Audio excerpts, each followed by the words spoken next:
Honourable member from Thornhill. After 9 years of this NDP Liberal government, it seems that no part of Canadian life is safe from the Finance Minister's radical tax rampage. Not food, not home, not gas, and not even music. In response to new streaming taxes from this government, Spotify just announced that they're raising subscription fees by 15%. Even the simple things like kicking back and listening to your playlist isn't immune from this greedy government. When will the Finance Minister wake up, face the music, and finally admit that her new taxes and spending are not worth the cost? The Honourable Minister for Heritage.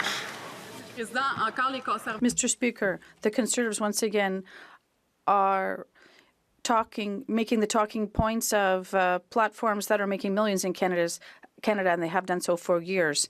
Like all Canadian companies, they contribute to our system, but this is not the first time that they've raised their subscriber prices.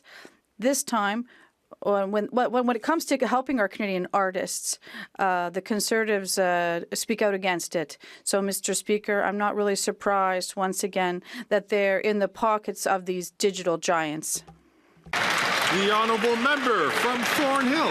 Their hands are in the pockets of average Canadians. The Finance Minister told Canadians to cut Disney Plus, and she's probably going to tell them to cut their Spotify subscriptions too. They say that taxes will fix climate change in the economy. They say that paying more taxes is going to lead Canadians to be better off, and all while they talk down to people. The carbon tax is up. The streaming tax is up. Capital gains taxes are up. And the Finance Minister missed her target by 17%. When will she admit that she has failed, axe the taxes, and let Canadians live their lives without their hands in Canadians' pockets? The Honourable Minister. Order. The Honourable Minister for Natural Resources and Energy. Thank you, Mr. Speaker. We on this side of the House actually have a plan for a prosperous economic future for this country. The Conservatives, who continue to deny the existence of climate change, have a plan that leads backwards, not forwards. We are ensuring that things like the $12 billion Dow plant in Alberta is getting built, the $7 billion Jansen potash mine, electric vehicle and battery plants, hydrogen facilities in Nova Scotia and Newfoundland and Labrador. We have a plan for a future that is a great and prosperous future. They have no plan.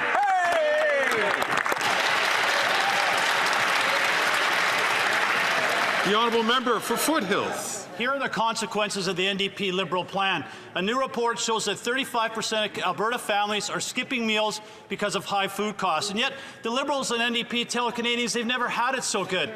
But I'd like to remind the Prime Minister that his own parliamentary budget officer confirmed that Canadians are worse off paying the carbon tax.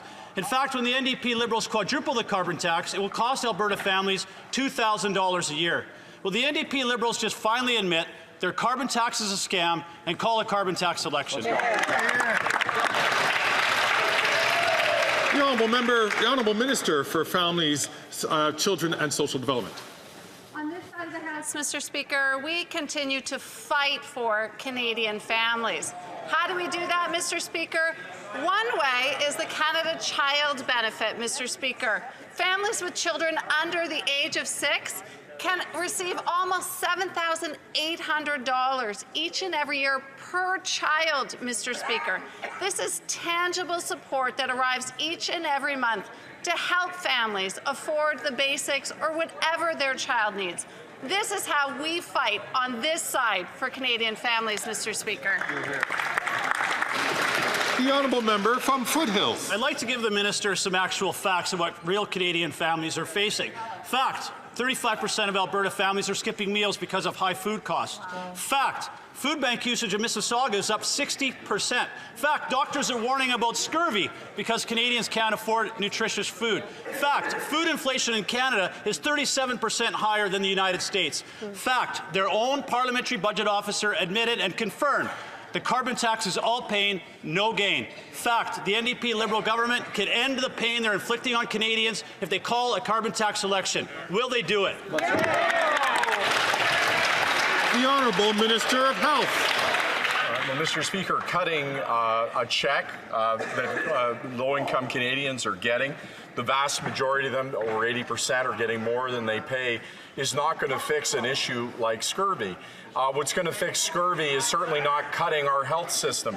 It's not getting rid of diabetes medication or getting rid of free dental care. It's not attacking the foundations of our health system, just as we're working with provinces and territories on solutions. Mr. Speaker, what is going to get it done in a time of global uncertainty is collaboration and working together, not nonsense slogans.